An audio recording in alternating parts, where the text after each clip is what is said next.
Welcome, tourists, to another episode of Tabletop Tour Guides, where you're always gobbling up each adventure. I'm one of your hosts, Drew. I've got one of your other hosts here, John. Hey, and one of your other hosts, Mike. Hey, I threw John off because he did it out of order. I did it out of order? For some reason, you always go to me second, and then you went to John second this time, and John was just kind of like, huh? Oh. See? I don't know. I think maybe I don't know. I think I'm gonna. Anyways, it doesn't matter. Folks, first thing to comment below. Let us know who do I. We need a fan nickname. I mean, I know tourist is the nickname. Is that we need like travel junkies, for the travel junkies, the ones that have been on the road with us from the beginning. Let us know what is the order I go in the most introducing the host. I'm curious to know. Somebody find that data. Drew, huh? John, Mike. That's kind of what I was going with here was alphabetical. But if I'm wrong about that, I'd love to know the data. Anyways, we're back with another episode. We've got all three of us here for this one. The topic today is going to be something that we've all played with pretty good amount. I mean, John, I think, has played it the least, but Mike, I know you've gotten a few games. I've gotten a few games in, and I've seen it demoed. I've demoed for people, but it is Trench Crusade, a very popular miniatures game, a skirmish miniatures war game that we've all played with, we've all gotten models for, and we've all invested in a little bit here.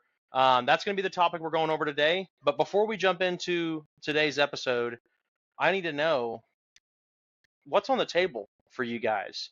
Mike, do we want to start with you with what's on the table? Let's start with Mike. I think let's start with Mike. That's fair. What have you been working on, Mike? You always start with me. That's what I've heard. I've heard that. So I'm just following. Rumor says you always start with Mike. So I've kind of been getting my room together. I've been doing that a little bit. I've finished up my my house project that I was working on for the last however long, and so now I'm getting my studio back together. I've got some, you guys can't really see it so much, but I've got some new lighting things I'm putting up in here to help me paint and perhaps do some stuff on camera at some point. I've got my airbrush compressor set up in here. I've been testing out some new products. I've been organizing paint. I've been trying to get some armies assembled to play in Flying Monkey Con coming up in 2 weeks. Woo! Well, I guess it's only another week now from tomorrow, actually. Yep. And then we're recording this the Monday before upload. And then the Grand Narrative coming up in November. I've got a lot of stuff to do for that still yet. So so I've got quite a lot of shit going on. Yeah, I've seen the hobby room updates here and there. You've shown me a couple times. Whoa! He's been showing you pictures of his hobby room. Like one. You gotta throw that on the photo. 3TC channel. I want to see this hobby room as it transforms. That's true. That's Mike. That's fair. That's kind of, it's pretty rude, actually. The tourists should be seeing it. Actually, I might share Mike's. Mike, you need to go make sure there's no HIPAA violations or anything in that picture you sent me before I go share it. That one was pretty rough. Yeah, this is the before. This is not even the before. This is like the midway, and it's still pretty rough. I've got to say, as somebody who has also done like a bunch of like renovations to their hobby space, I respect and appreciate the process Mike's going through. I'm excited. I mean, you guys have seen that, I've got stuff here. John's got stuff here. Mike has never had models we could see behind him before, but look at that. Look, there's like a Jabba the Hutt and 4 knights back there. I mean, it's proof that Mike plays games. A Jabba the Hutt? Yeah. He's behind the knights. You're not talking about me, are you? No, we're not talking about you. Oh man, he's behind the knights. I see the knights. Is that Jabba the Hutt? What is that? It's probably a gnome. Oh, it might be a gnome Jabba the Hutt. No, It's something. You talking about this guy like right here? Oh my gosh, that's a gnome! Holy smokes! From this angle! So from this angle, mustache looks like the top of Jabba the Hutt's like little like frumpy mouth. Like he has that cat mouth. That's a gnome! I thought it was Jabba the Hutt. Whoops. I've got like 15 to 20 gnomes back there on that shelf. Oh man. Okay. Got it. Well, I have a lot of garden gnomes. I got garden oh gnomes my everywhere. gosh. I've got them in my garden. I've got them in my front of my house. I'm gonna send you a screenshot of this, and you're gonna be like, oh yeah, I can see how that's Jabba the Hutt. John, do you see it? I do. Yeah, it looks like Jabba the Hutt. Anyways, so before we move on from Mike, I also want to know, since you're the one in a way sponsoring it this month, what is the beer of the month that we're drinking right now? It is kindly provided by Unplugged in Edmond, Oklahoma. Appletoberfest by Oh my Cider Company. gosh. No, it's not. No. He already drank the beer of the month before he even got on. Apparently, yeah. It's like I had that whole 4-pack. Wait. It's hang on. Where's my camera at? It's Midnight there's Sentinel that by Frenzy. Midnight Is that where Sentinel. we're at? I love it. This is the best beer that they make. I love it. I don't know if it's the best beer they make, but it's an imperial stout with chocolate. So I mean, it's pretty high ABV. It's 13.1 ABV. So John's going to be like out of whack after 2 sips. Yeah, as we get through the episode, if you see me going like this, it's it. John will start answering less and less. But it is my favorite beer for sure. From them. So I just got back from dinner. I had a martini. I had a illegal in Utah and an old fashioned. So that's what I've had prior to coming here to have this heavy ass stout that Drew ordered. Well, that's fair. That's fair. Okay, so that's beer of the month. Since the month is September, we have 2 episodes that come out every month. So that would mean that the next episode we put out, we also will have Midnight Sentinel. So I'm just saying, I don't know. Oh, you're so broken up about that. Don't cry a little bit about having to drink another Midnight Sentinel. I'm just not sure where you're going to get it. Oh, what are you talking about? I know this great place called Unplugged Tabletop Games and Hobbies, which is also right down the road from Frenzy Brewing Company. They only sponsor 1 beer a month. That's all they only sponsor 1 beer a month. I forgot. You're right. You took the other 4 home with you you'll get John and I on the next time. I got it. You hold them in your fridge for us. Makes sense. Oh, thank you, Mike. What a great guy holding the beer for us. Road trippers. Right. I don't know about these 2 guys. Road trippers. I like it. The road trippers. Because they be tripping on the road. All right. So, John, what's on the table for you, my guy? I have 6 models left to get done for Flying Monkey Con. So that is the immediate must be done. After that, they're all blueberries. You got your infiltrators. I got Dreadnought and a Gladiator Reaper that's got to get done. And the last I knew, you were building 1007s. So I don't know. Still am, but we're not talking about those today. I'm putting those a little bit on the back burner because now that Infinity's on Fridays, I've worked with Drew and we've come up with a list, and I've bought a lot of the minis I need to. So you're building start playing. Yeah, I'm switching from blueberries to more blueberries. Actually, I didn't think about that.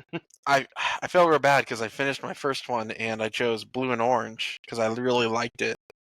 And my wife looked at me and she's like, "Why'd you choose Blippi, that kids show?" What? And I looked at it and I was like, "Shit." I'd be thinking Thunder Up.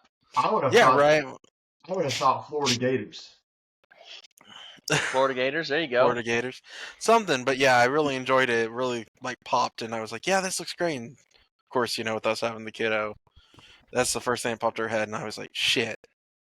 So you gonna repaint them, or are you gonna keep going? No, I'm committed. I still love it. I still love how it looks. What the hell is Blippi? Nice. Yeah, I don't either. I don't know. You'll figure it. I'll show you next time. I'll show you next time I'm in. Can we share it without getting in trouble? We need to find a third party. What is it, X-rated? It's just blue and orange. That's all it is. No, it's not X-rated. What the hell kind of kids show do you think it is, Mike? Kids these days. So... Yeah, they get older every year. This guy? Yeah. Yeah. There you go. What the hell Yeah. is that? Is that Well, it's just like any other kids show, but the whole thing is it's blue and orange, and my guys are blue and orange. So from Steve and Blue's Clues to Blippi? Yeah, basically. Yeah, okay, that's kind of the it does seem to. You've seen the model on like Mike, so you know what I'm talking about now. Like I showed you a picture of the model, and you were like, "Oh, you need to shade it." Me? Yeah, my Fusilier. Yeah. I've seen the model. I just didn't know who Blippi was. Yeah, that's fair. So that's it. So War Machine. Who am I playing in? War Machine's right there on the palette. Signar? That's after Infinity. Signar? No. Oh no, I'm playing Big Cricks. Cricks, thank you. Why I am playing Cricks. They're not blue, but Signar is. They're green. I can't everything be blue, okay? I got purple Thousand Suns here in front of me. But that's only because you chose to paint them purple, not they're really blue. Yeah, I know. That is He's got you there. He's got you there. Yeah, he has you there. That ain't even... Yeah. The first thing you saw was a blue Thousand Suns. I need to change my team name. Blueberry. John's new nickname has gone from Evil John to Blueberry. Papa Smurf. Papa Smurf. I love it. Beard. Yes. Okay. Oh man, I'll take it. We gotta dye your beard, bro. Holy smokes! Oh wow, I'll show up to Flying Monkey Con with nothing but orange on my blue on my face and being like, and put white in my beard and be like, Papa Smurf here. Oh god, I don't want to. I'm not riding with you.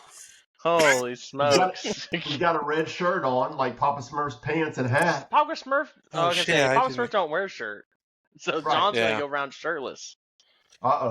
He better paint them. He better paint that belly and boobies blue. He's gonna have them blueberries. Yep. Blue army everywhere. I got mine on point today. Oh my gosh.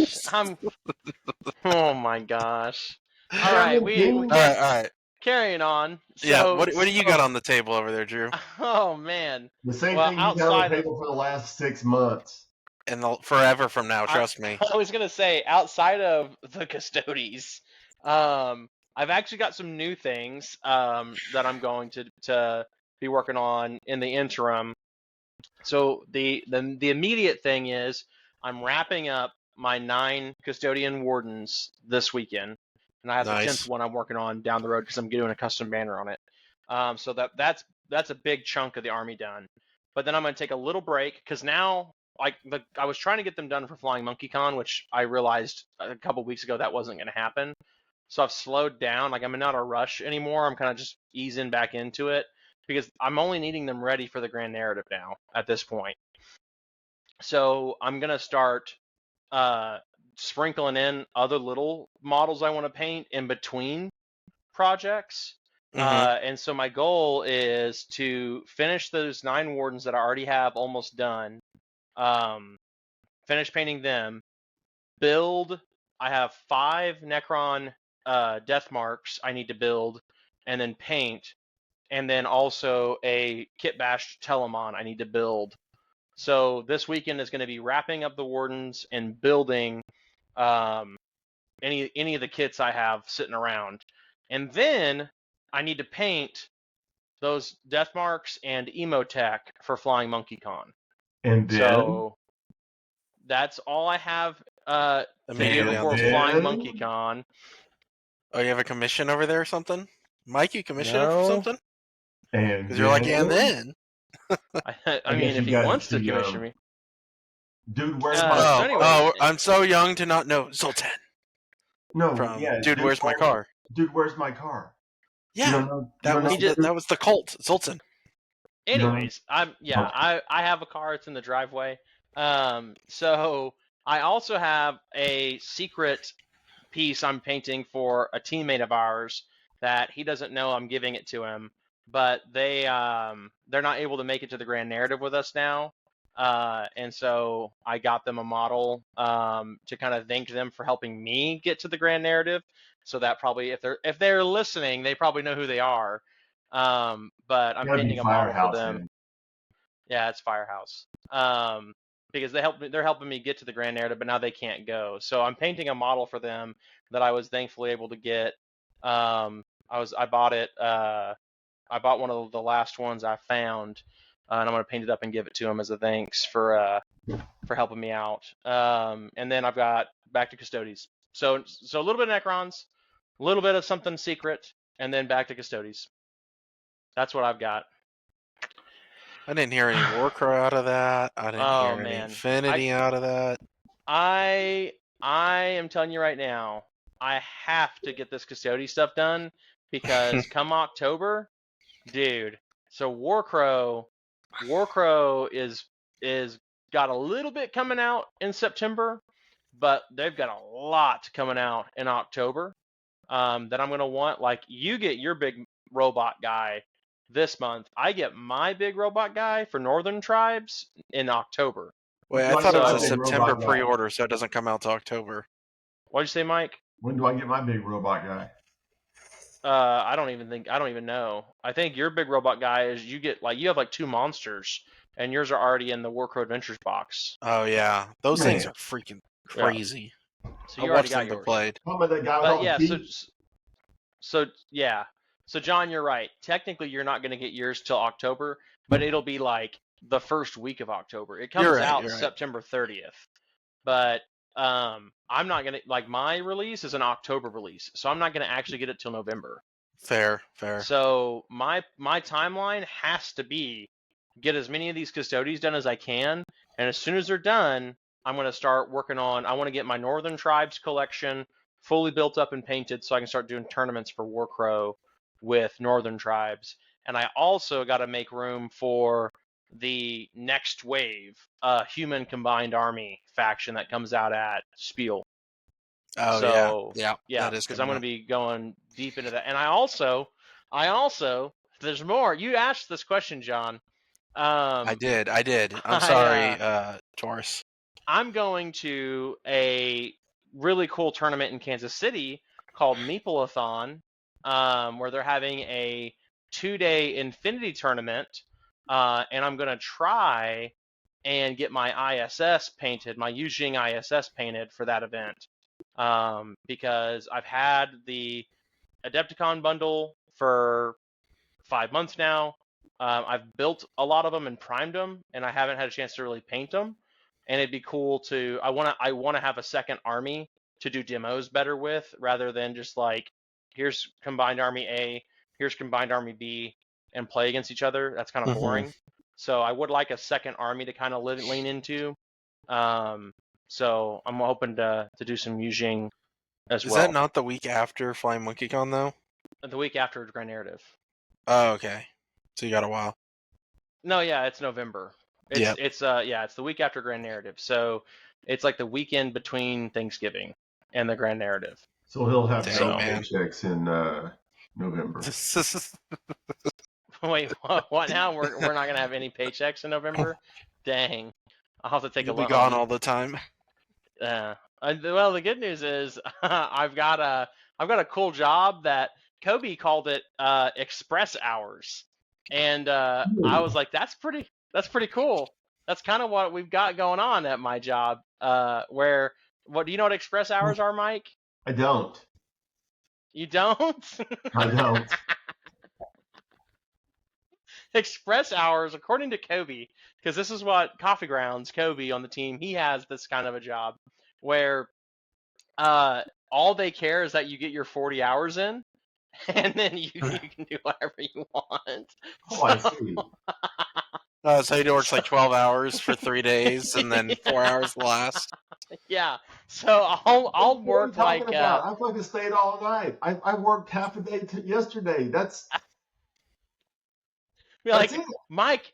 I mopped the store from midnight to 4 in the morning. That's 48 Come hours. on, man. You owe me overtime after 2 days. Like, Mike, who cares if I slept in a cot in the bathroom? I was still at work. Nobody robbed the place. You should be paying me a security bonus. Oh. Oh, express hours. Oh, express hours. Yeah, I thought that was super cool. What are you doing, Mike? Oh, is that a bottle? No, it's my paper towels. Oh, well, when you move at all, your webcam goes completely out of focus. And then it refocuses. And then that refocuses, happens. like, now we can see you fine. Yeah. Yeah, you look kind of like a potato to me, but I mean, I can see myself and John fine. okay. And now you look fine, but when you move around, I don't know what John is doing That fucking there. thing ain't fast enough to catch me, man. You got to go like 240 frames a second to catch my ass. Oh my This gosh. 126K shit ain't gonna do it. God damn. You gotta make All sure when right. you capture him, it's in 4K too, so you get his good side. Oh my gosh. Good lordy. We may have to cancel Beer of the Month. Why? Or we'll have to do we'll have to do really low percentage beer. Holy smokes. Anyways, all right, folks.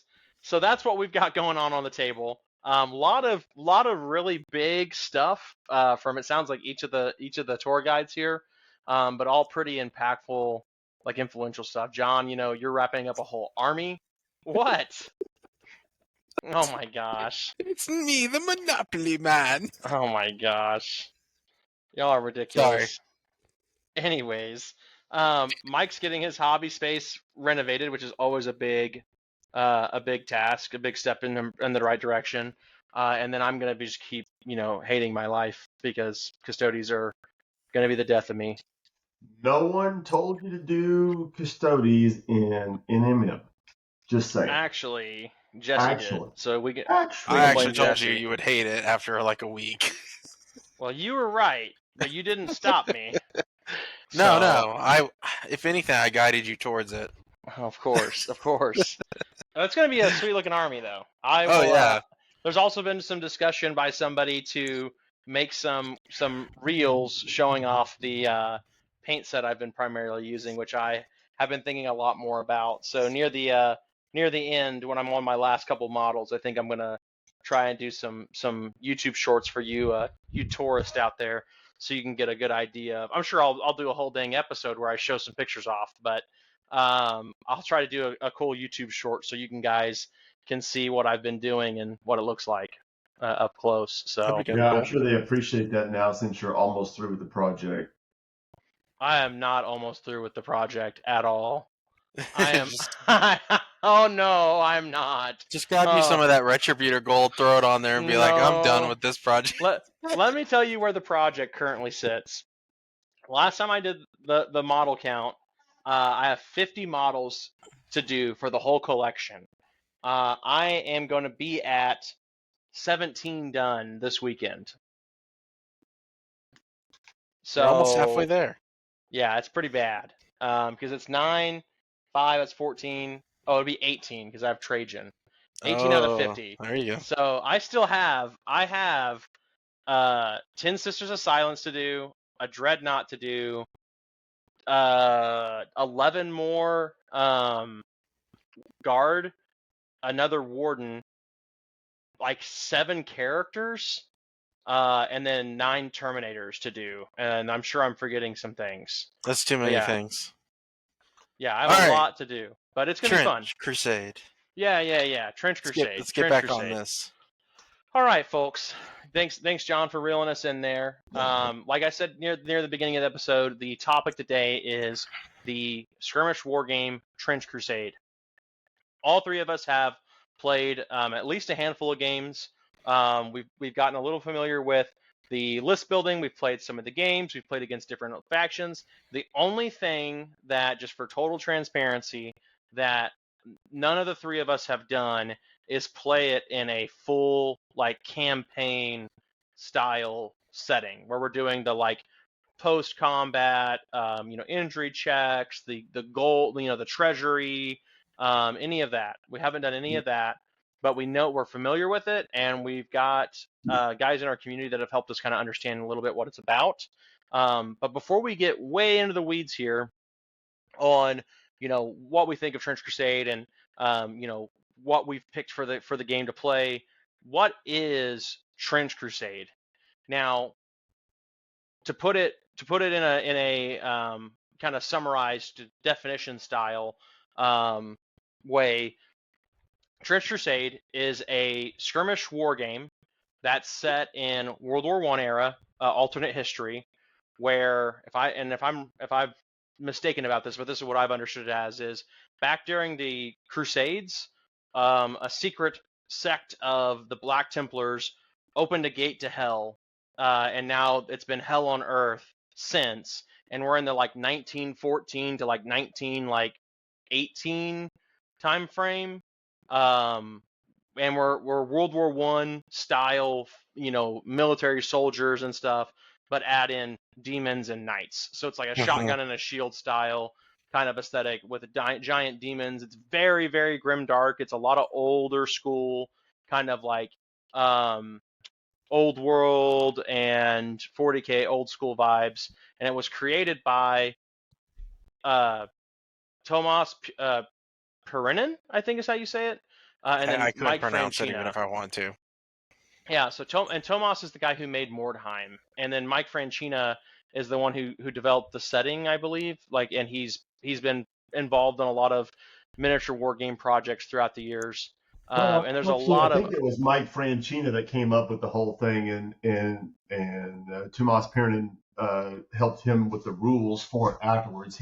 So I think Mike Francina was doing the art like in his spare time for a long time and built up kind of the whole world, and then Tomas just helped with the rules. Yeah, put rules. Someone said, "Oh man, I gotta keep these rules simple." 7. Yeah, I was looking for my rule book here somewhere, but I don't know where it is right now. For Trench Crusade? Yeah. They have a rule book? Dang. I just sat down and was like, "This model's going here," and how the doing fuck some did stuff. you learn how to play, Chris? You just like think about it. I mean, in a way, it is that simple. It is pretty simple. You can look at the army builder and click pretty much any rule. Yeah, they've got a quick start one pager that really, I mean, it's the game. Like the game is so easy to play. I mean, there's depth to it, and I don't want to cut it short, but the game is so easy to play that like literally all of the rules are on a front back page. Right. Yeah. But that's what Trench Crusade is a early 1900s alternate history, demons versus knights, throw shotguns and machine guns and bombs and shit in the mix, grim dark game. It's a skirmish war game that's super grim dark, alternate history. So that's the pure definition of it. I mean, do you guys think that lines up with what you know of Trench Crusade? Yeah, 100%. I mean, sure. Okay, just making sure I wasn't forgetting anything. It's the grim darkest thing. I mean, for sure. Like so Francina was involved early on in Warhammer 40K, right? That's where all a lot of the concept and original art came from. And so a lot of the stuff that brought us in, well, I don't know about y'all because you may or may not have been born by then, but that brought me in was the art in the books, right? So Rogue Trader and second edition and stuff like that. And this really just like is that on crack. It's so good, and it just draws you in. If you like that aesthetic, I mean, it just draws you in completely as soon as you see it. There's like no corporate like rules to it, right? That's why it's able to be so like pure and untapped, just grimdark, because there's no we got to worry about this kind of person, that kind of person, our shareholders, any of that. It's just a bunch of guys' passion project that developed into something incredibly successful. Yep. Okay, well, Mike, I kind of want to start with you because you were the one who I feel like got the most invested early on, and really wanting to try it out. What drew your attention to Trench Crusade? Well, again, it was just Franchina's art. I mean, so it was also that I played Mordheim back in the day, so I knew Tomas did that rule set. Right. I was in one of his private Facebook groups for a game that he made probably, I don't know, 4 or 5 years ago. And so that was kind of cool. And so seeing this come out with his name on it also drew me to it. So it was kind of like those two things. And man, so I'm drawn to like kind of evil factions and whatever. And demons and stuff and kind of bad guys are my jam. But like every faction they have, I could play. Like, I mean, whether it's Sultanate, they're so cool looking. I mean, even the fucking Pilgrims, which are like the good guys, or Antioch, which are the good guys, all those guys. I mean, they're fucking cool. I mean, because they just have that, I don't know, just that real. They're all grimdark. Yeah, in their own way, right? Like, I don't even know how to explain that aesthetic without using the word grimdark. It's just that real. That's what it is, though. Mean kind of very gritty. Yeah, grime. Yeah. And I just love it. Yeah. And so I think that's what drew me to it, was that aesthetic. And then looking at it, like, it's everything I want in a game, right? Because my time is valuable, not in the sense that like it's worth a lot of money or something like that or whatever, but it's just all over. It's the only time you got. Yeah, I mean, but I'm split all over the place doing things. And so sometimes things like, 40K or whatever are really difficult for me because, like, to get a game in and it takes 3 hours or whatever is something far different than what Trench Crusade takes. Because, I mean, I've played multiple games and, like, honestly, if I wasn't talking and bullshitting with, the people I'm playing with or whatever, probably would have wrapped up in less than an hour or right around an hour. And I think that's awesome from a couple perspectives. One is you can run a tournament out of it, with multiple rounds, kind of like a Magic tournament. You can have 4 or 5 rounds in a day and do it pretty easy. And the second thing is that you can just play and just get the fuck out, or you can play 3 or 4 different people on a casual play night or something. I could play Drew, I could play Chris, I could play John, and then I could go home and still be in bed by a reasonable still have hour. An evening. So yeah. So fair. I mean, That's fair. And you only got to paint like 7 or 8 models. So sure. Some of these games that are, let's just say Kill Team, right? So Kill Team's a small game. It plays pretty quickly. It's got really great models and that kind of stuff.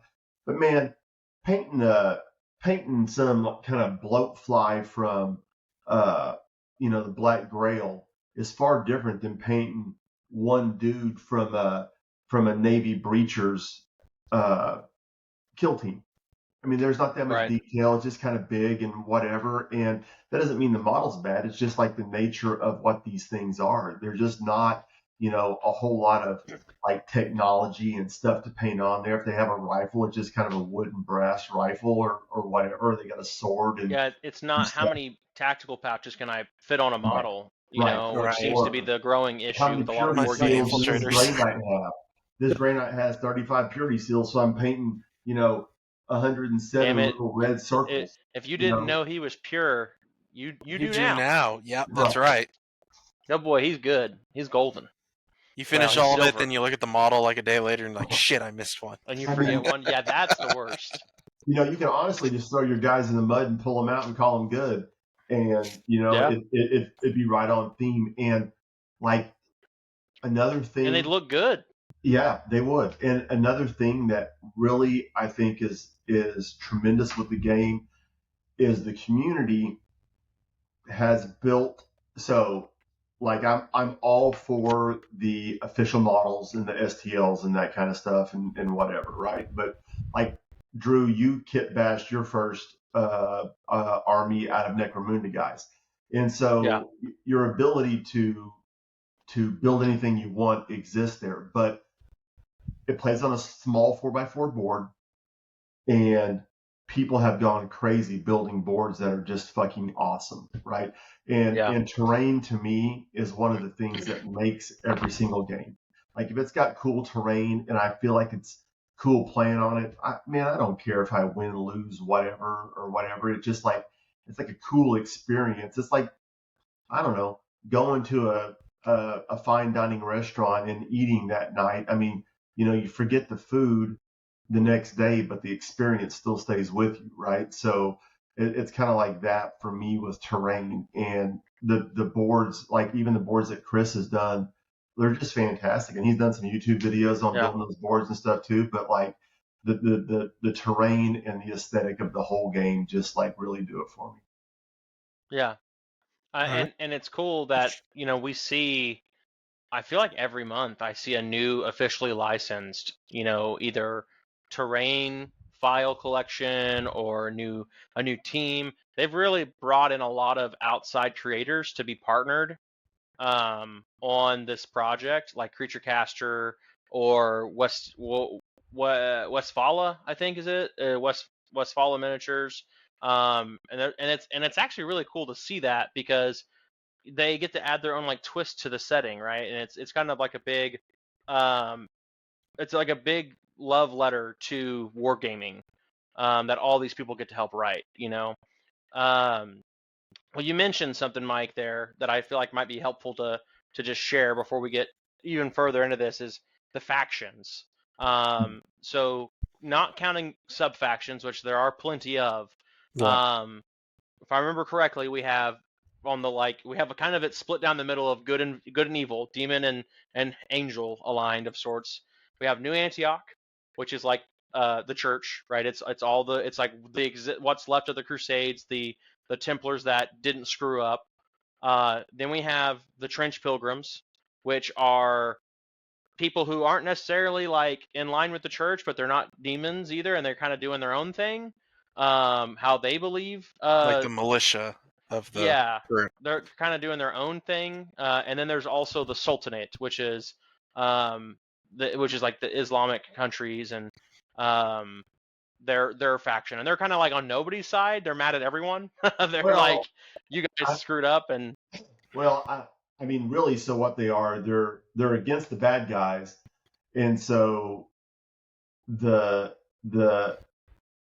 enemy of my enemy is my friend kind of deal, right? So they're aligned with the same directive as the Pilgrims in Antioch and against the demons, but they aren't really with that church. So yeah. Right.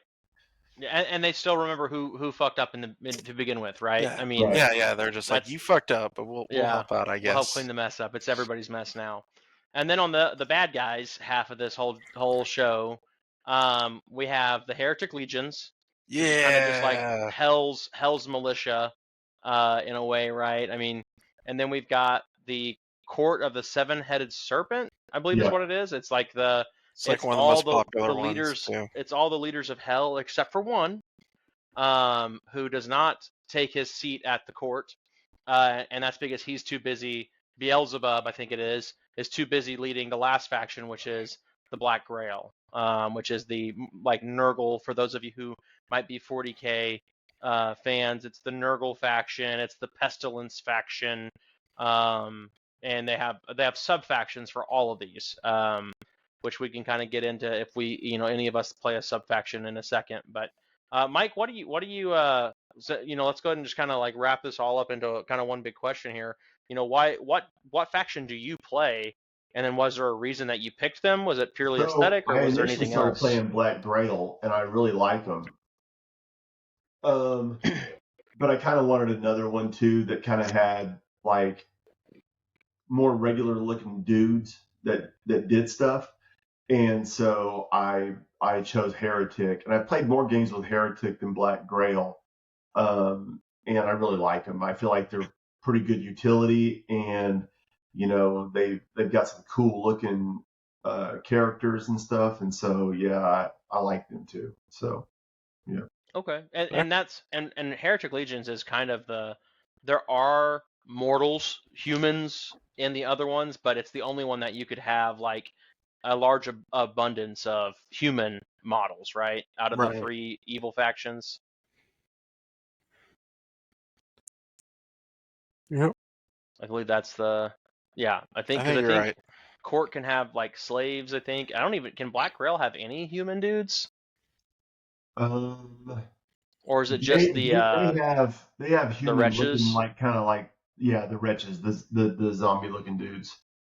Okay, so which are the kind of like the like slaves of the faction. So, okay, well, let's Mike, unless you've got something else you want to add to that, we'll move into John. And John, I want to ask you basically the same thing. You know, what got you into looking at Trench Crusade, right out the gate? You know, and I know that you kind of came in after Mike and I had already played a couple games and gotten some armies, but what finally got you checking out the game and investing into it? And then also after that, what faction do you play and why'd you pick them? So before I like, started just playing wargaming, got away from video games as much, I was huge into the Silent Hill series. And Okay. it's called Evil Within. So that grim dark, like, horror type of feeling, I love that stuff. Yeah. So whenever Trench Crusade, I was looking at that, and I was looking at models in it, and I was like, oh, dude, Court of the Seven Stars, they look awesome.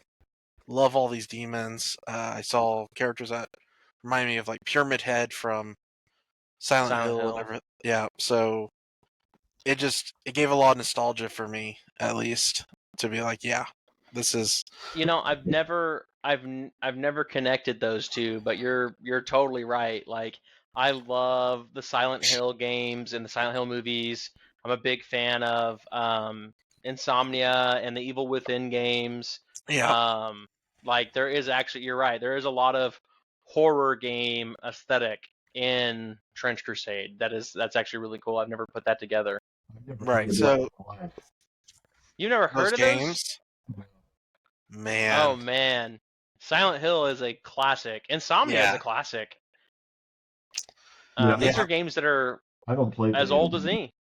They're I mean, I very don't either, but man, psychological thriller type of horror games, yeah. and Very very grim dark. So yeah, you get like so. Well, I'm gonna break down what Silent Hill is real quick for the tourists that got on the wrong bus today, because Mike just let us know he doesn't know what Silent Hill is, and that's his mistake.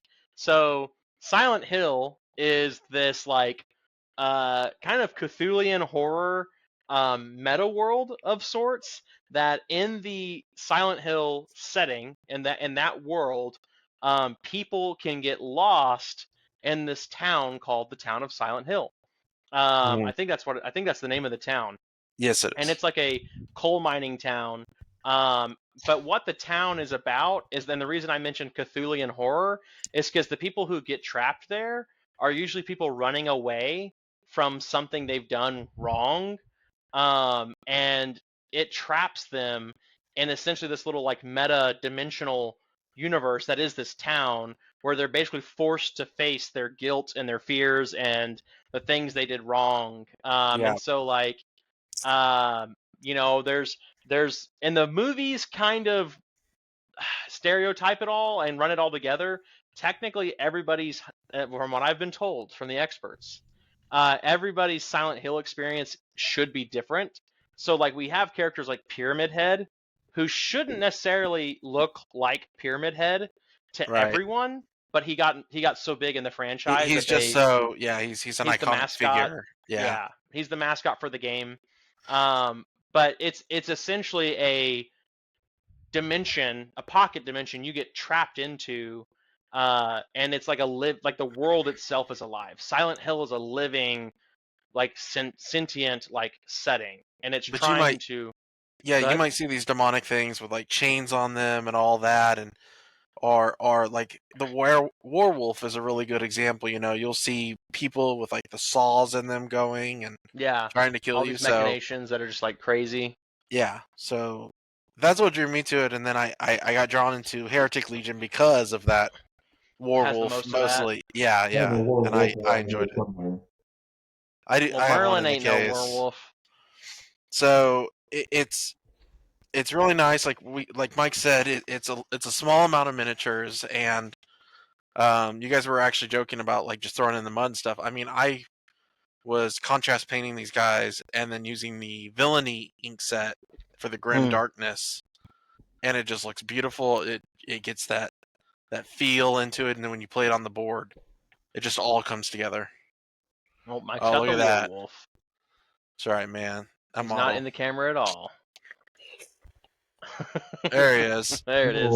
Yeah.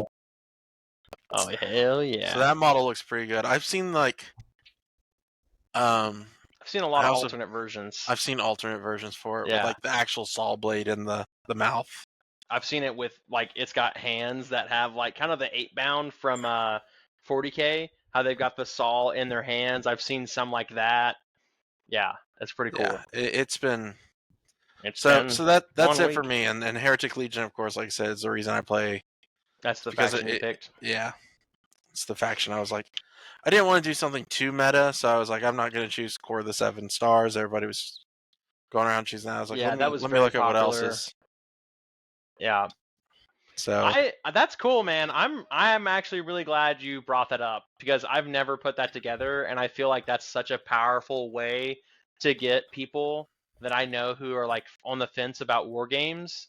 That might be something I use to get them to push over to the edge. Is hey, not only is this game pretty affordable and it's got low model count and stuff, it's easy to paint, but like, oh, you like these kinds of games, why not play a miniature version of that? And that's pretty cool.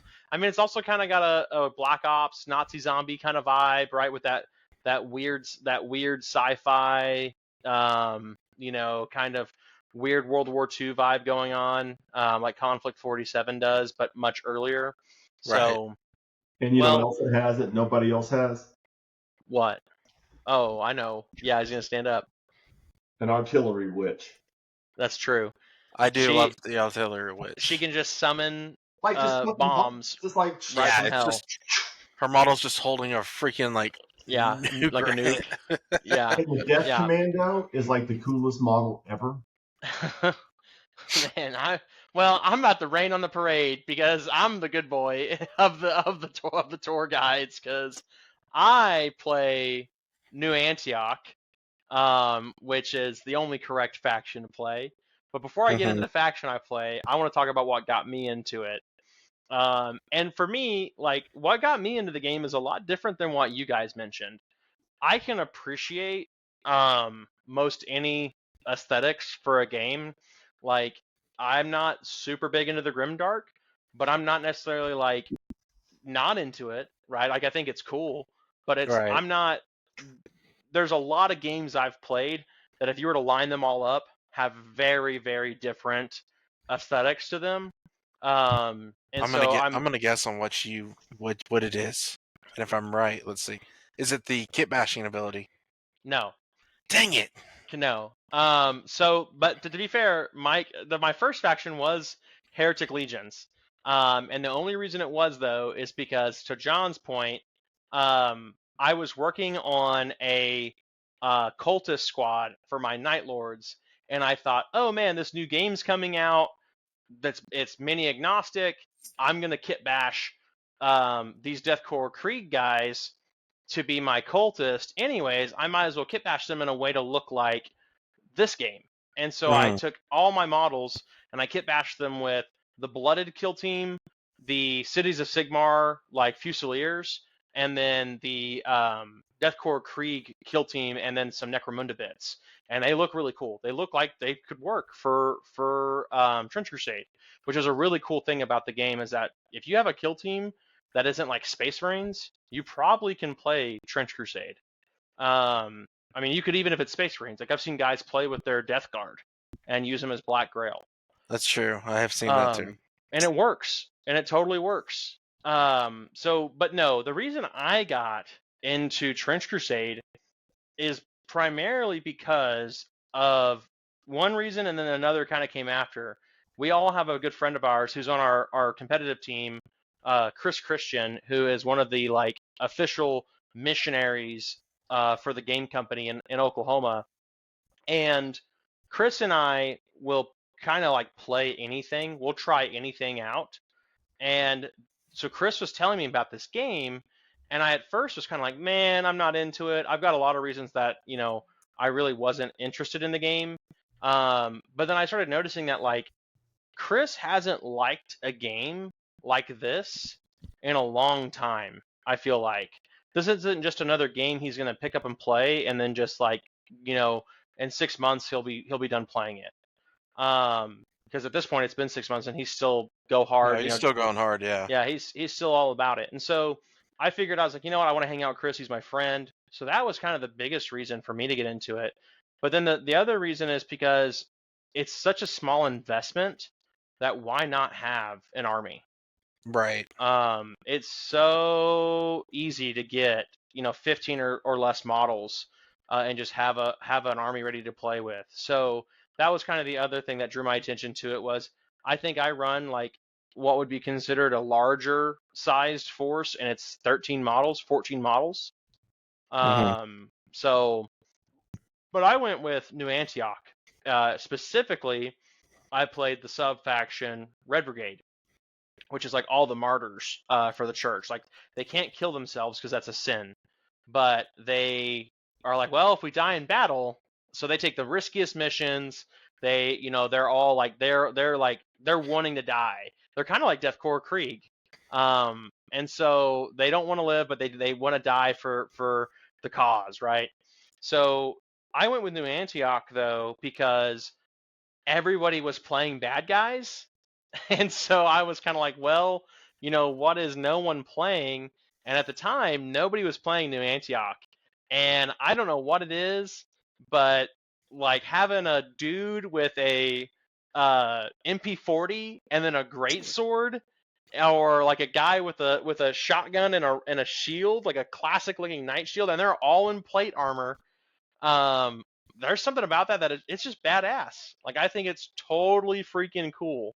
And so I like Mike was saying earlier on his bit, like there's not a faction in the game that I wouldn't play. Sultanate, I think, also doesn't see a lot of representation, and I think it's amazing. Yeah, I'm gonna go But next probably. Yeah, I'm they're gonna super build cool. Probably assassins and like some lions and stuff. The lions, yeah, the like half man, half like beast looking dudes. Yeah, they're super cool. I was not upset picking an off meta army to help bring some variety, because I was gonna be happy playing anything. Trench Pilgrims was probably my least favorite, but even they have some really freaking cool stuff, like their shrines, the giant churches that are like walking, with dudes pinned on them and stuff. Yeah, it's pretty crazy. All right, well, moving along though. I kind of want to go over, we're going to get to a lot of times when we do these game reviews or we talk about these games. I don't want to say necessarily a review, but we kind of just discuss games that we've been playing and we're interested in. We go over, why we would recommend somebody playing a game and why we'd recommend somebody not. Before we get into that though, I want to go around, and we'll start with John first. But what is your favorite mechanic in the game? Now you've played, a few games, you've done some list building. What would be your favorite mechanic in the game? Something that to you, you'd be like, man, if I'm going to demo a game for somebody, I want them to see this rule the most. I mean, to me, my favorite thing about it is the risky aspect. Risky actions. Yeah, risky actions that could just end your act. Like if you do this and you fail to get that 7, that's it. Go to the next person's activation. Yeah, and I guess it might might be helpful if we just kind of define some light gameplay mechanics for people so they can get a kind of a good premise of what we're talking about. Trench Crusade, everything is built around a 2d6 system, and you're needing to roll a 7 or higher on. So the only thing you don't have to roll for in this game is move. And even if you're trying to like dash or charge, you still do rolls. But you get your basic movement. Everybody can do as many actions as they want, as they can do. It just can't be the same action twice. So you can't move multiple times. You can only do each action once. Right. And so anything but moving requires a test of a 2d6 roll to see if you succeed, and you need a 7 to succeed on that roll. But then they add bonus dice or negative dice, which is kind of like the D&D advantage mechanic, where if you have negative dice, you add those dice to your dice pool, but you're still just taking, at that point, the lowest 2 dice. You're not adding the dice together. You're rolling them all and taking your lowest 2. And if you have positive dice, it's the inverse. You're rolling them all together and taking your highest 2. But for what John's talking about, a risky action is if you take that action and fail the roll of getting a 7, your turn immediately ends. Yeah. So it's risky. If you it gives succeed, me that Blood Bowl kind of feel where you get a turnover whenever you roll double skulls. Right. Yep. That's fair. So okay, you like a little bit of bitterness. Yeah, because it's risk. like it either will solidify your win or it's gonna cost you everything. No, it doesn't cost you everything, but it's so much fun. Yeah, sometimes it's not a big deal, but it definitely can be. Yeah. All right, Mike, what would you say your favorite mechanic is in the game? Man, it's really tough for me to pin down a mechanic, but I think I like. There's a couple of them that I really like. So one is 2 through 6 you miss, 7 through 11 you hit, 12 you crit. Like it's that easy. Oh yeah. You know, I mean, it's just that easy. I mean, you're rolling 2 dice, and that's what it is. It's not like, oh, your, ballistic skill is this, and you're, whatever, and, all the kind of things. And it's not, your armor class is what, and, like THAC0 and all that kind of stuff. So, like, it's so simplistic. It doesn't matter what you're doing. Like, those are what your rolls are.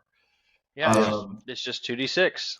And I really like the blood markers. I think they're really cool that you get to stack those up. Like, if you hit a guy and you don't really wound him or whatever, because I mean, there's a lot of different things that can happen after your hit rolls. I mean, you've got a table that you roll on and all that kind of stuff. But nevertheless, so your blood markers, I think they're cool to give you an extra die for, your wound chart. Yeah, or you can take one away, and then I think shit just dies, man. Like there aren't any saving throws. The only thing you got is if you hit a guy and he's wounded, I mean, you're dead unless he's tough or whatever, and that's it. It's a special wound, and it's not like this guy, Mortarian's got 976 wounds and he's got 37, invulnerable saves and all this kind of stuff. You can't kill him. No, your shit just dies. It doesn't matter how. He's not a knight player that just brings 26 wounds and you have to eat through all that shit. Golly. I mean, I was playing and I just had this guy with the flamethrower, right? And he just ignores everything and he just burns shit up. And I was killing big dudes, and it's just fun because stuff dies, and I don't really care. I mean, I'm pretty, pretty risky about how I play games, pretty aggressive, definitely not risk adverse, and so I just kind of go all in, and it's just fun because stuff just dies, and it gets it off the board. You go on, and the game's quick, and whatever. It's brutal. Fair. I like that. That's actually a really good one. I mean, we've played a lot of skirmish games. Like, one of them that we've never really been fond of, at least John and I haven't, is Shatterpoint. And you never kill anything. So that's one of the things. I mean, that's we don't need to get into the weeds about Shatterpoint or whatever, right? But we open the door. That's one of the good and bad things about Shatterpoint, right? So it's always a feel bad when you take Darth Vader out there and he gets one-shotted, right? I mean, that's a feel bad. But it's also a feel bad when you're the other guy and you can't ever fucking kill him, right? Like, he just never dies. Like, you're going to go through a whole ass game and Darth Vader is always going to be there. And that's almost pointless to shoot him. Yeah, and that kind of sucks too. And so while I understand what they were trying to do, And I think it's really cool for the non-competitive gamer, like two guys that are trying to recreate Darth Vader versus Obi-Wan, and whatever on the Death Star. But like, man, that ain't what we're doing here. Like we're playing real games. I need the game to feel like it's doing something. It needs to feel like it's progressing. And that's what's happening. So I don't know why they didn't ever, and I won't go too far into it either, but MCP kind of perfected the feel bad prevention.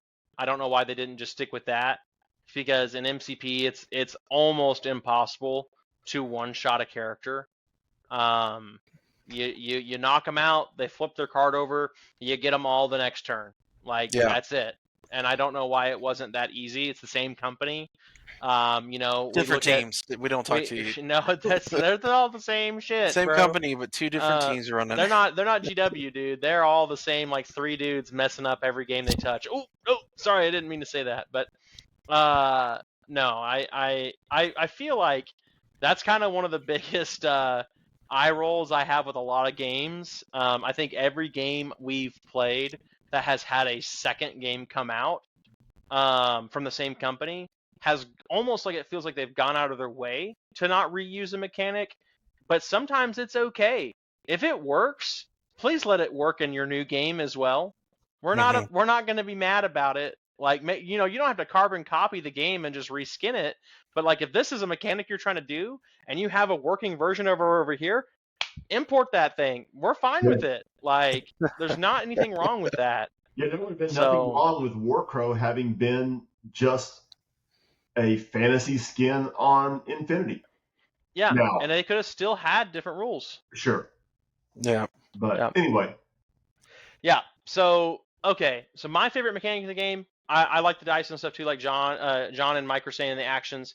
To not get too far into what they've already talked about, I would have to say that my favorite mechanic in Trench Crusade, mine's way more specific than y'all's, but I was going to say grenades.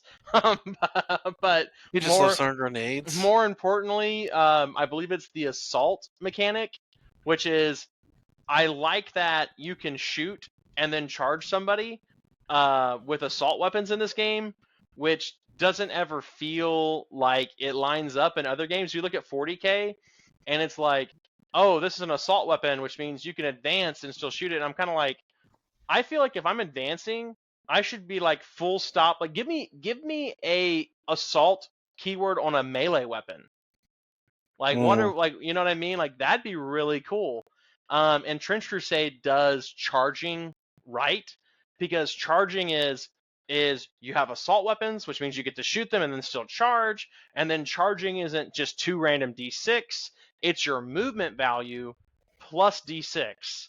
So sometimes you just can't fail a charge. And I think that's probably my biggest gripe with the GW games, is that you can fail a charge. You could be 3 inches away or 4 inches away and roll double ones, and you're like, well, that was fun. And that's just stupid to me. I think that's absolutely stupid. So my guy ran up all the way on you and then lost momentum and adrenaline to keep going. No, he does not. Like that's kind of silly to me. So I'm a big fan of how Trench does all of their like assault / charge combat mechanics. So okay, we're getting to the final big questions here. And I feel like, because Mike, I think you can kind of add this from I like you answering both of these from a store perspective, because I feel like there's a lot of weight because of where we're kind of at with the game as far as product goes, that you can add to this. Why would you recommend someone to play this game?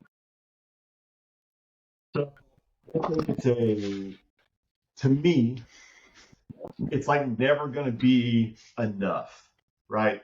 So it's a great segue. Like if you were a guy and you came across it and you thought, well, hey man, I got a 3D printer. I'm just going to print some shit and go play. Well, now you got to find a game store, right? And you got to go do some stuff, and you got to get ingrained with the local community that plays that stuff. So it gets you into the store, because you're just not going to find this game everywhere. I mean, like there are some people for sure that are playing it on their kitchen table and whatever, but it's one of those things that can be a segue into a 40K or a kill team, maybe the next step after that, or whatever the case is. So this really is like, what got me into gaming was Dungeons and Dragons. And, that's all mainstream now and whatever. But like, how do you get people into miniature wargaming? And unless they're coming in from, Dawn of War or Space Marine 2. Yeah, those things, and that kind of stuff. Then I don't really know. I think AMG's games used to be pretty okay for getting people into the hobbies because they have great IPs with Star Wars and MCP with Marvel stuff, but like they're pretty convoluted now. There's so many characters and stuff out there. It's really not a kind of a competitive thing. I think they're just kind of going downhill and whatever. This thing is not a fan generated deal, but like the fervor behind it is all organic, right? It all grew up. It's not based on an IP. It's not on anything else. I mean, the aesthetic is really cool looking, and if you like it and you started playing it, then it brings you into 40K and whatever. And, that's why I think it would be good from that perspective from the store. Now, pretty soon we're going to start being able to carry, they were showing on their Facebook page today, they were showing cutting dies for, molding hips plastic stuff, or maybe not hips, but because it wasn't on a sprue, it was just the individual die for a injected model. But nevertheless, they're going to be available for production for retail sales and stuff too. So I don't know where we're going with that, but yeah, I lost my. Yeah, but you're saying you'd recommend somebody to play it because it's really, if I'm understanding you right, it's a really good gateway game. I think it is, and I think it's enough to last the garage gamer or the every once in a while gamer for a while, But if it's not one of those things that's just going to be somebody's only game forever. I think it's one of those games that it will eventually be competitive and whatever, but like it's going to lead you to want more, and right now there's just not more. So if you wanted something more, it's going to be one of the other things that we carry, right? It's going to be a GW game or a Steam Forged, previously Privateer Press game, or Corvus Belly game, or something like that, And that's it's funny you say that, because anytime I've gotten somebody to get into Trench Crusade, it's been from the angle of this is the ultimate side game. Like, sure. Why it's like, why should I invest in it? Why shouldn't you? It's so cheap. It's so easy to learn. You could play it in 6 months and still remember how to play. Yeah. And it's a fun game. It used to be Kill Team, right? So my second was going to be Kill Team because maybe I want to start Eldar, but you have Space Marines right now. Eldar, so I play the Corsairs, whatever Kill Team, and then I start from there or something like that. But now you've got this one because it's so much easier. I mean, it's just it's so simplistic to play, and I don't want to say it's a beer and pretzels game because I think it's got a lot of depth to it, right? But it's so easy to play that, man, you can just play it. You don't have to waste a lot of brain power, and you don't have to fuck around with like 19 apps. I mean, just going through last weekend, and I'm not dissing GW for this or anything, but like I didn't have the codex for my Death Guard, right? So I had to get you to go to a site, to go to another site, to page capture, screenshot, and then print the shit so I could have the rules to play. And it was like, holy shit, man! And then your paywall blocked on the goddamn app to be able to get your rules from there. I mean, there's a lot of ways to paywall people and stuff like that, but your basic rules to play a faction shouldn't be it. And anyway, you know. I think you shouldn't have to be. I think you should get every single codex if you have Warhammer Plus. But I agree with that. I don't think Warhammer Plus should be. I don't. I don't. I think it's too cheap, but I think you should be able to buy them digitally. Okay. You For know, a cheaper cost. yeah. I mean, even if it's for $30, cost, it doesn't cost them anything. You know, and yeah. I was listening to Guerrilla Miniatures earlier today, and they were talking. Yeah, right. So they were talking about how, like GW is going the way of Wizards of the Coast and Pokemon and all that kind of stuff, and making things scarce and putting them behind paywalls just to make their money, you know, and sending. Man, I gotta listen to this episode now. Yeah, they're speaking my language, Wow. man. I fucking hate Yeah. Pokemon and Wizards of the Coast. And you know, and it's kind of a funny thing because you know there's a, you know, I'm both I come from a playing background and I opened a store, you know, so I get both sides. I've got to make money to stay in business, right? But really, the way I want to make money is people playing games, and when people are paywalled to start playing a game, it's a feel bad. So if I've got to buy a $60 or $70 fucking rule book, and then I've got to buy a $30 or $50, you know, codex. Oh, let's say I pay a $50 Space Marines codex, right? Well, now I'm going to play Black Templars. Well, fuck me, and now I got to buy a $35 or $40 fucking supplement for my for my Space Marine codex. And here's the thing though, they know what they're doing, right? Because like when I get people into playing, guess what they can play? They can play Kill Team 100% free. Sure. Because they want people to play Kill Team as the starter game. They can play Combat Patrol 100% free. 100% free. Because they want people to play Combat Patrol as the starter game. Here's your first crack rock. No, that's exactly it. That's right? it. Yeah, no, that's it. 100%. Now you're back. Once you start, don't stop. Now you're back here in the alley selling TVs and turning tricks for a codex. Right. Get my fucking Necron fix over here. Yeah. All right. Well, out there. We'll paint for more models. Oh God. I'll suck your dick for a bag of no. That's a quote, buddy. What? Oh my gosh.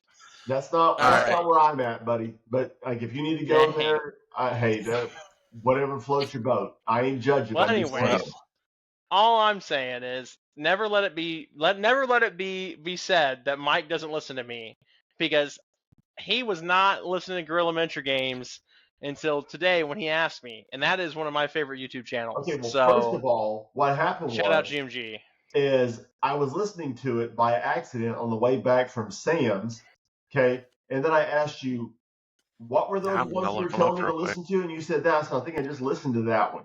I was listening to it as I drove past UCO, so don't even give me that business. All right, John, why would you recommend somebody play Trench Crusade? Well, it's going to contradict Mike a little bit, but to me, it is.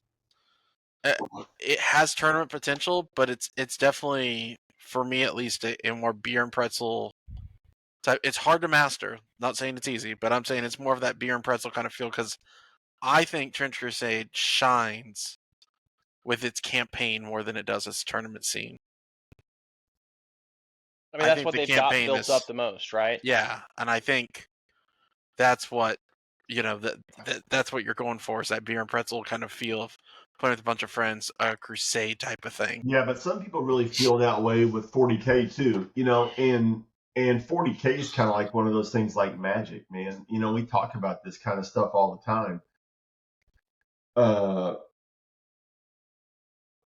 Walmart, Target, Sam's, Amazon, they all sell Magic cards.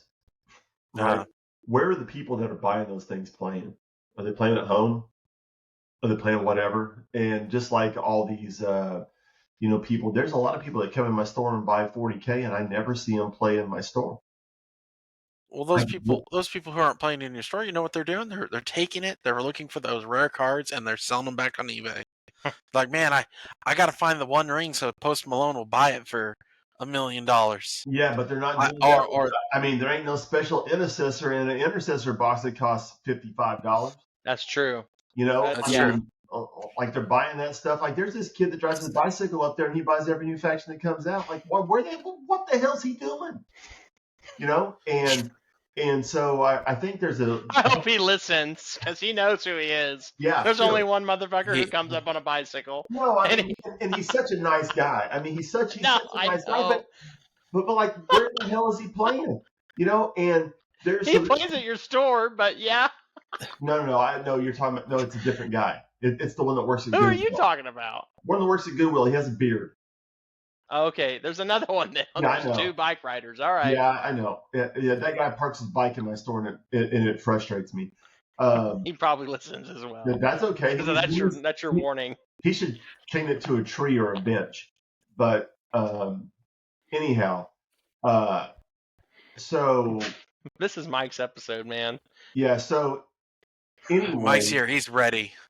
I guess you know I think that crusade or narrative aspect really appeals to a lot of people, you know, in a lot of different games. And we even saw, you know, was it a year ago, maybe 18 months ago when we ran that crusade when 10th edition came out.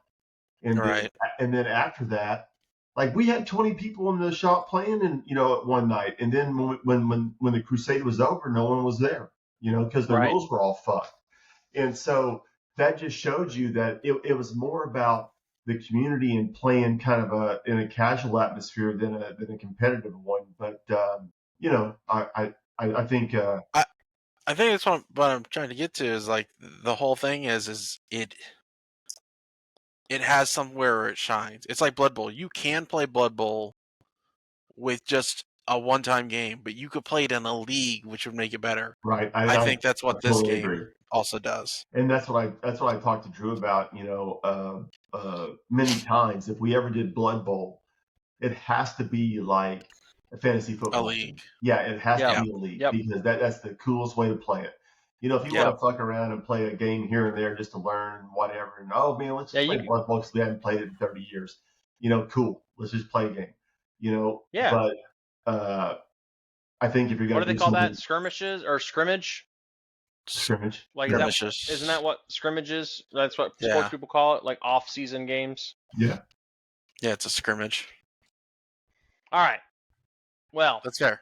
That's my recommendation. What do you recommend? I recommend the game.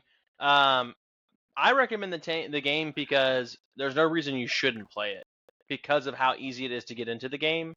Chris and I play multiple games together, but we always have time to play Trench.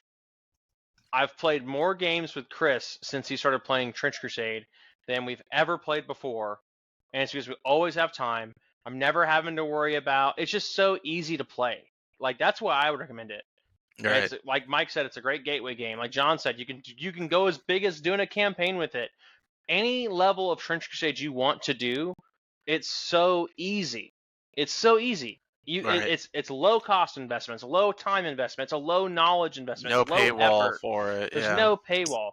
Like, I mean, I know that sounds like such a bullshit answer, but I've never really felt like it's rung that true for a game before. You know, Kill Team's the closest we've gotten. And you never know. I mean, knock on wood, it's any day now that Kill Team gets paywalled. I mean, right? Like, it could happen.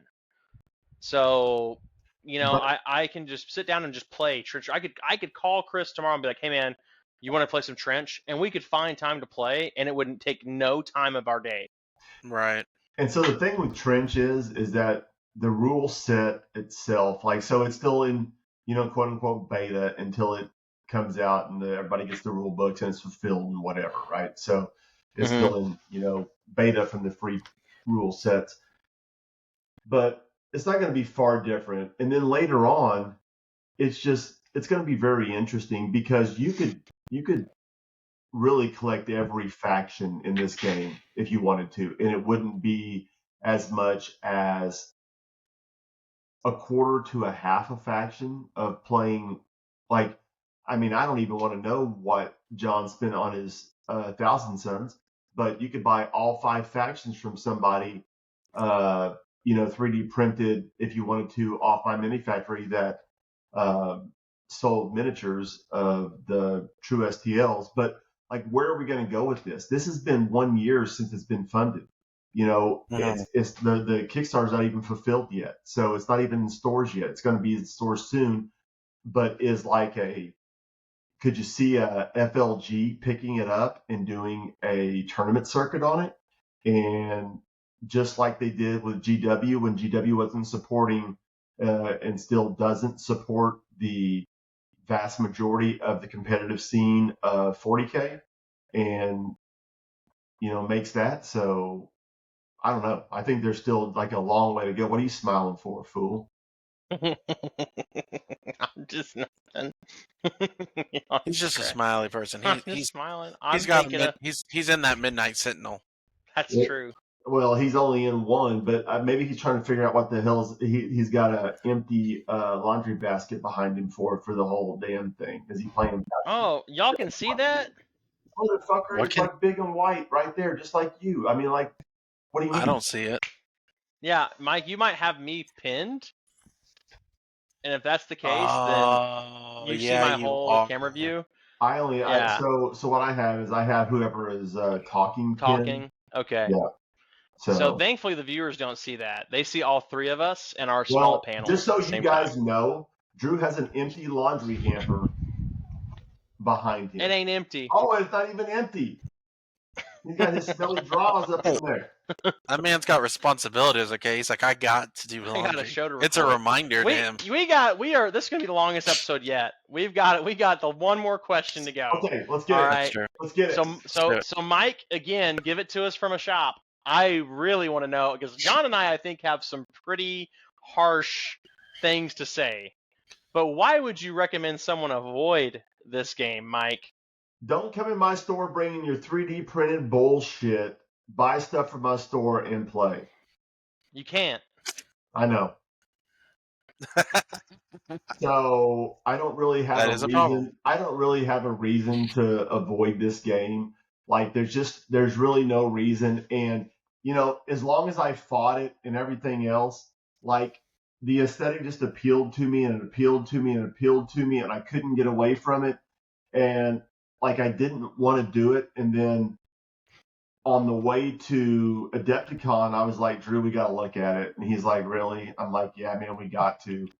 I was against it from the start. And I was texting with Chris and all that kind of stuff. And I got there and I talked to Tomas and I had Facebook messaged him back and forth a little bit and stuff. And then I talked to Jamie, at length at Adepticon. And I was like, man, I'm all in. I just got to play it. And so I told Chris to print me some dudes because he bought all the stuff on Kickstarter and it was too late for me. And now I wish I had been on the Kickstarter too, because I would have been like a full pledger or whatever. But now I'll just wait until they get me the boxes to put on the shelf, and then I'll get the stuff from Simon and put it on the shelf, and the Westfall stuff Hunger on the shelf. from And, Creature Caster does look really good. I'll be doing all that, and so I mean, like, well, hey, I'm glad we got that second GW rack. We can shift back down to size and put some trench on it, maybe. I got 2 in the storage that haven't been built yet. Oh, so I don't want to hear that. We've got a whole storage of Joanne's fabric too. Hey, that War Machine thing looks awesome though. That War Machine thing is badass. I really like their shelves. Now Wait till you see it lit up. Next week, and get it going. I thought it lit up. I thought that was a power cord. Yeah. What'd you say, Mike? About next week? week? Get it plugged in this next week and lit up. Yeah, we do. That'll be cool.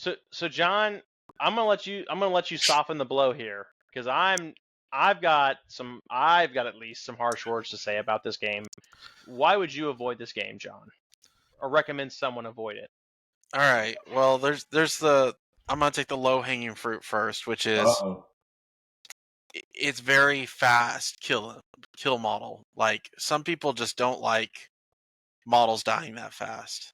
So if that's your case, that's how it is. Well, that's just the harsh reality. Some people are like, "Oh man, my model shouldn't die that fast." But, I was gonna say there's another low hanging fruit, which is that it's not very. The Grim Dark is also a turnoff. This is not the game you take home to mother. But I'm not. Mommy, look what I painted. I'm not. I wasn't gonna bring that one up. But if you're gonna call out that, I'll bring that up too. I don't personally have a problem with that. But I know plenty of people who have I won't play this game because of that. And I'm like, all right, whatever then. Because everything I dies? think my Huh? Because everything dies? No, because there's demons and it's all gory and it's nasty and grim and. Then they're not coming in. but you know what? I would give that same. Then those are the motherfuckers on next door saying don't go in my shop because he's got a demon on the back of his store painted on there and it's whatever of the devil. Fuck I off. had a friend. We played Diablo, and his mom kicked him off it when we were kids because she's like, "You're devil worshiping." Well, it's like, no. We're trying to kill Diablo. So whenever I taught school, she was like, she was like, uninstall it. So whenever I taught school, it was during the Harry Potter, infancy. And there were parents that were flipping out because we had Harry Potter books in the library. The library. And I was like, are you shitting me? People really think this way? Like, I mean, I just don't have any patience or room for people like that. I mean, like. All right. Well, anyways, John. I'm still waiting for my Hogwarts letter. John, tell us more why you wouldn't play this game. Okay, so the other reason I would say is just it doesn't have a huge tournament scene right now. It doesn't have the biggest scene, and again, we've always said this. You're gonna be more drawn to play games in which you can find other people playing. A lot of people playing. Okay. Not saying that we don't have a lot of people play. I'm not saying that. I'm saying whenever you're looking at the grand scheme in the United States, the tournament scene, and that's where you're going to have a problem. So I will agree with you, and I agree that competitive stuff makes things, grow a little bit faster and that kind of stuff. But what other game are you currently looking at or playing or whatever that has been out less than 1 year has a vibrant tournament scene? Warcrow? Because that's the only one. When's the last Warcrow? That's true. I'm not saying they have a vibrant tournament scene, and I've given them crap for that too. They were like, "Here's your 2 factions with not a complete set." Yeah, I mean that's fair. That is fair. We did talk bad about them. I mean, but that's kind of the whole thing. I mean, like these people are very young, right? So, like, when Age of Sigmar first came out, you couldn't play a tournament for 2 years because they didn't even have fucking points associated with models. Right. So, well, I mean, again, it's just my saying. I'm just trying to point out, like, maybe people want to wait till it matures a little bit. That's that. You don't want to get into something where you can't find opponents except at, maybe. And that's great, and I think that's very valid. I think the thing that offsets that is the what are you doing? Don't worry about it. I'm copying this man playing with his mustache. I'm sorry. is the barrier to entry monetarily is extremely low, right? So you're right, and so if you wanted to fuck around and just learn to play a game and just play a whatever game, I mean, it's as cheap as just buying a board game, right? I mean, because like literally, if you bought a faction that you wanted off of My Memory Factory, like someone who printed miniatures for you, like it's $50. Yeah, it's cheap. So, and that's the reason I would say to play the game is it's so cheap. But you know what? Yeah. I would give this same disadvantage for not for the tournament scene, but for things dying quickly to Infinity. Infinity is, to me, and we've always said it's an S tier game, but some people just can't stand it. Some people so just that's not your necessary issue. No, it's just why I would recommend. Is an issue potentially for somebody. Right. Yeah, the first game I ever played of Infinity was with Drew during COVID, and I moved a guy out, and he barely even fucking showed me how to play, right? And then he just sniped my guy from all the way across the thing doing an ARO and just. Did you have neurokinetics? Yeah. And you're like, I get 3 bursts against you. I was like, are you take this motherfucker. It was my I don't even remember what he was called. It was a JSA guy, it started with a T. He had like a big gun, like Tonko or I don't know. Tonko, yeah. The Tonko is a unit. It was a Tonko. I looked at you afterwards, and he's like, and he just fucking killed him. You must learn through pain. Like, all I did was fucking move through a fucking deal, man. Like, why do you get to shoot me? Well, he moved to my line of sight, and I could see him, and I got this sniper up here. I'm like, fuck you. Like, it's just the way it was. But, like, okay. I mean, Wabon did. All right. Well, John, do you have any other reasons you would not recommend this game? All right. So I'm going to rip the Band-Aid off. I fucking hate Kickstarter. This is a game, huh? Sure. This is a game now that I'm at the point where there's only one company I would honestly trust to do Kickstarters, and I'm even not necessarily on board with them doing it, is Corvus Belli. And that's because every single Kickstarter they've had has launched incredibly successful. But I also kind of have an issue with like existing companies using Kickstarter. That's kind of a whole other thing. I won't use Kickstarter now to back a game unless it's for digital content. Because there are still people who have not gotten any of the stuff they've Kickstarted, and that slows down the entire production and development of the game, and it's screwing the people who can get stuff right now, like us three. Like, why do we not have plastics in the store yet? Like, that was told we were going to have in July. There's people who Kickstarted that were told they were going to get stuff in March, then in August, now in November, and they keep delaying it. I won't back a Kickstarter anymore because we saw the same issues with Creature Caster. There's all sorts of like litigations and issues with Kickstartering that they have to fulfill that slows down the growth of a game. I look at this company and I go, this is a company who got a lot bigger than they thought they would, and they weren't prepared for that. Now, maybe I'm wrong about that, but right now we can't sell stuff, and people who bought stuff don't have it. And that's just such a huge negative. Why would I trust you to be a good steward of this thing you provided me if you can't even give me what I've paid for? And so that's got to be my absolute biggest turnoff for the game. There's a lot of pros and cons of the game, but I can't help but think of those people out there that don't have a 3D printer or a friend with a 3D printer. They're having to buy the 3D files online. Like, why can't you just say what you said you were going to do, which was put it in shops already, and quit delaying? And we see this with almost every game that does some kind of a Kickstarter. We just see delay after delay after delay. And I'm just like, that's such a turnoff to me. I want to sell games. That's what I do. That's my job now. I hate getting people into this game and then them being like, okay, well, also, by the way, I'm literally making no money off of you because you're just going to have to go find a 3D printer guy on Etsy to get these models from. Sorry. I'm sorry I just sold you on this game, but by the way, good luck finding the models. That's on you. Like, that's such a feel bad. Yeah, you selling them dirty down rust and blood and snot. Oh, trust me. And basic paste and all that shit and paint. I'm aware of that, but like, hey, after you get that stuff, sure, this is the stuff they use to paint those minis. And Baron of Dice, faction dice, which we haven't restocked despite needing to multiple times. And I've asked, but well, I never had a list of Baron of Dice. I'll find it, but that's okay. I'll find the last time I sent you like the third Baron of Dice order that never went through. Do that. I will. Okay. I will. My point still stands. Like, it's Kickstarter such a bad feeling. I have guys in our local meta who are like, I don't want to 3D print the models because I paid for physical ones, but I guess I just don't get to play until they come in, or I got to go buy the files or pay somebody to 3D print them. Well, then why did I Kickstarter it? Like, that's just such a shitty feeling, you know? And so I'm pretty anti-Kickstarter, and that's a big reason why I would avoid this game. I'm pretty anti-Kickstarter too, from a store owner's perspective, because it just doesn't make sense. It doesn't make sense for me to tie up that much money for the length of time it takes to fulfill a Kickstarter, because I could turn that money 4 or 5 times in that time, right? So I completely get it from a Kickstarter perspective. The other issue I have with it is I'm also very wary of crusade-oriented games.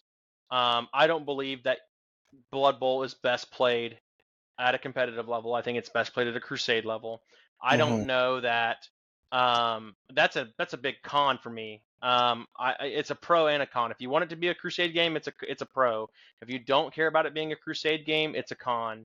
And despite if it ever becomes a competitive quote unquote matched play game quote unquote, it's rooted in crusade play, campaign play, And I mean, that's usually where the game starts. Is usually where, I mean, 40K's taken 40 years to have its best tournament scene right now.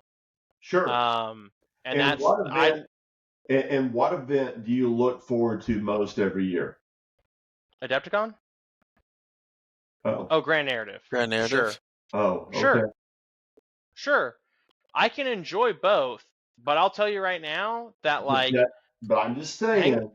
That's the event that you enjoy the most, which is a crusade type game, not a competitive tournament game.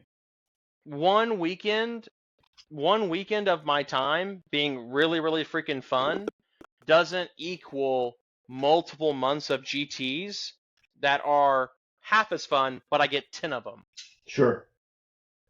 That's not the same thing, because I flat out quit playing. I'm not saying your point's invalid at all. Because I'm a store owner, I want to make money off people and stuff like that, right? And I really can't from this game. But, if someone spends $50 and gets their models, or they print their own models or whatever, they come in my store and they start doing whatever. They buy beer and they buy pizza and they buy dice and they buy paint, and they buy paintbrushes, and they do these things.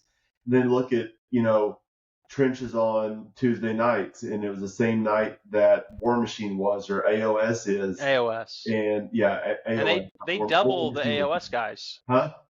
And they double the AOS guys almost every week. Right. And so we'll have an AOS tournament tomorrow, and there'll be, I don't know how many people there, 15, 20 people playing AOS tomorrow, something like that. And they come from somewhere, but everybody's not doing weekly play. And I think this is just I'm not disagreeing with your points, but it's a reasonably good entry level game for people, regardless of whatever. But Kickstarter always sucks.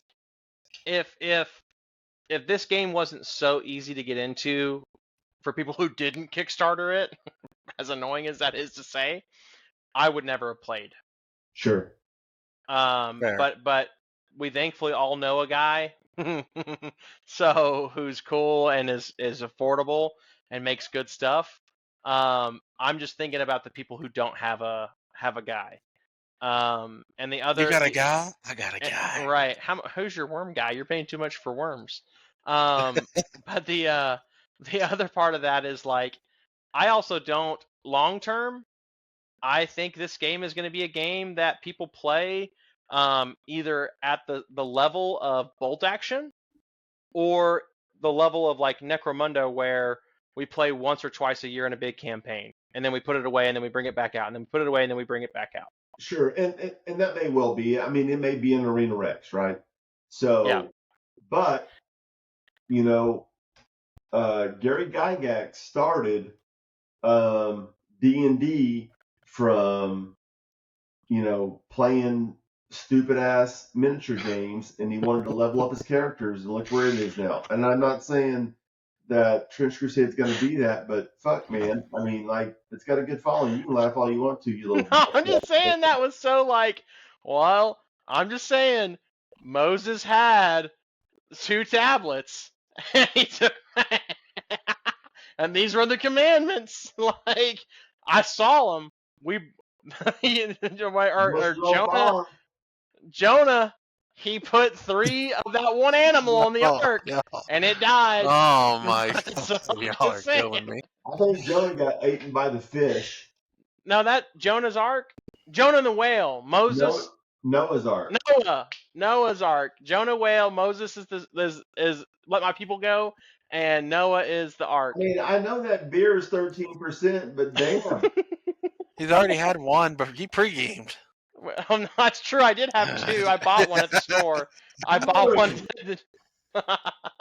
I told you one. I bought it. I just said I bought it. He did buy it. I bought it at the store, and then I took one home. You just lie for him all the time. You can ask Jared. You can ask Jared. I bought one, and I took one home. Why would I believe him? Well, that's fair. You asking and you can't ask Nate anymore either, because you didn't get him a shirt. Oh. Dude, we are laughing about that. Oh, we got to wrap up. Okay, folks. Let's wrap up. we got to start with these heavy questions early on. We had some pretty good conversation. We're only gonna have 2 questions for game reviews. We'll start with forward. why we recommend it, why we don't, and then we'll tell them what it is. That's right. Yeah, that's right. Why? Yeah. By the way, today's game is Monopoly. So I want to put this question out to the tourists, to the road trippers, before we wrap. Do you play Trench Crusade? And if you don't, I'm curious as to why. But if you do, what got you into it? Let us know in the comments below. We'd love to have you guys, give us some more feedback on the show. Give us some insight on what you play. Let us know if these topics are something that you enjoy. Let us know topics you want to hear about. And just like and subscribe and give us a holler. You guys got anything else before we wrap up? I ain't no holler back guy. Oh, John, how about good. you? I'm good. All right. Well, thanks, Taurus, for watching again, and you guys keep gobbling up each of those adventures. Have a good one. Bye-bye. See ya.